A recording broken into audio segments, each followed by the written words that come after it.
Hey gang, what's up? Jason Emmett here, and how would you like to hear a little bit of Marvel news? There have been many rumblings in the Marvel Cinematic Universe in the last couple of weeks, and I'm going to try to fill you in on what I've heard so far. Now I want to get this out there. I like Marvel. I'm in the camp that even some of the lower tier films in Marvel are better than other companies' upper end movies. Now I liked, not loved, Thor: Love and Thunder. I liked Ant-Man and the Wasp: Quantumania. The Marvels, yes, I actually enjoyed She-Hulk. I think people who didn't just missed what it was trying to do. I do think they will be better off slowing, things down to one film a year and focusing more on story and effects and chill on rushing things out. And they do have a few films I'm really not that big of a fan of. The first two Thor movies, for example. Oddly enough, the third Thor movie is one of my favorites, but we'll get into that at some other point. Now, lately, there have been a ton of questions regarding certain properties. Where they are, will they return, will they get a movie or a show? And recently, we got ourselves a little update on a few of those properties. First up, Wonder Man and Ironheart on Disney+. Both those were thought to have gotten the axe. But according to Brad Winderbaum, Marvel's head of streaming, television, and animation, we're editing both of those shows as we speak. They're spectacular, they're amazing, and they're different. We're able to explore corners of the universe that are really exciting.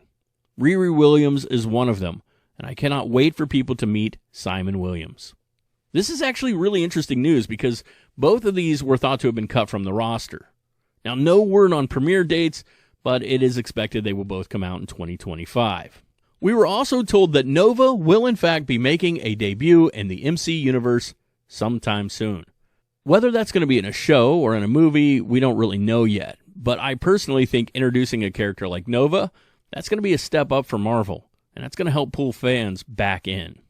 Now, we have more news, but can you give me like 20 seconds to mention our sponsors, our amazing sponsors, BustedTees.com. If you haven't checked out BustedTees.com, why not? They have geeky-inspired apparel from all your favorite TV shows, games, and movies.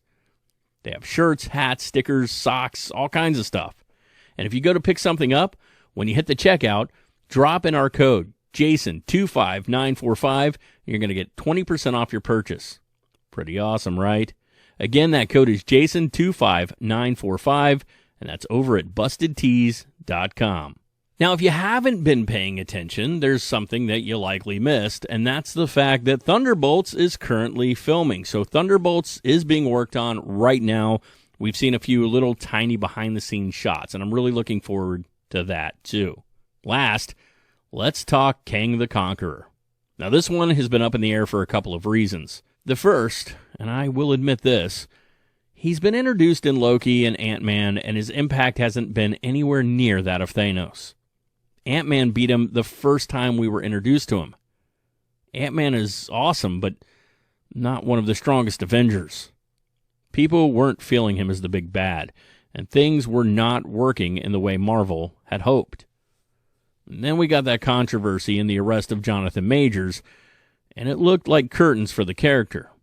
People started guessing Marvel might shift to a new major villain, but according to recent reports, they're still going to be using Kang for Avengers 5 and Secret Wars. But new rumors suggest he might not be alone. It has been hinted at that a second bad guy might be added to up the threat level. Now, who might that be? We really don't know. Nor do we know who's going to be taking over the role of Kang now that Jonathan Majors is out.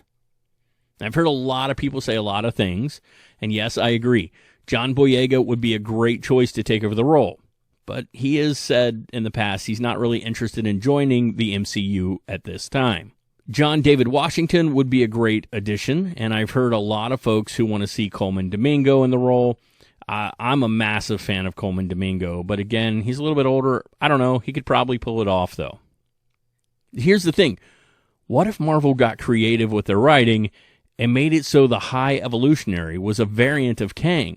They could shift Chukwudi Iwuji and tie it back into an already existing property. There have also been a few speculations that Loki's Judge Ravonna Renslayer, played masterfully by Gugu Mbatha-Raw, may have in fact been a variant of Kang, which means, again, already in the MCU. Or maybe those variants we've seen have in fact already been defeated, and we're introduced to a younger variant who becomes Iron Lad in the comics. I personally kind of like the idea that the Kangs we've seen thus far are just variants of the one we're going to end up facing off with. It also explains a lot of how Ant-Man might have beat him, and how he's just growing stronger and learning things. I like the idea that one of the people we've already met might become that final variant. But what do you guys think? Who would you like to see take on the mantle? And do you think adding a second villain to the end of the multiverse saga is a good play?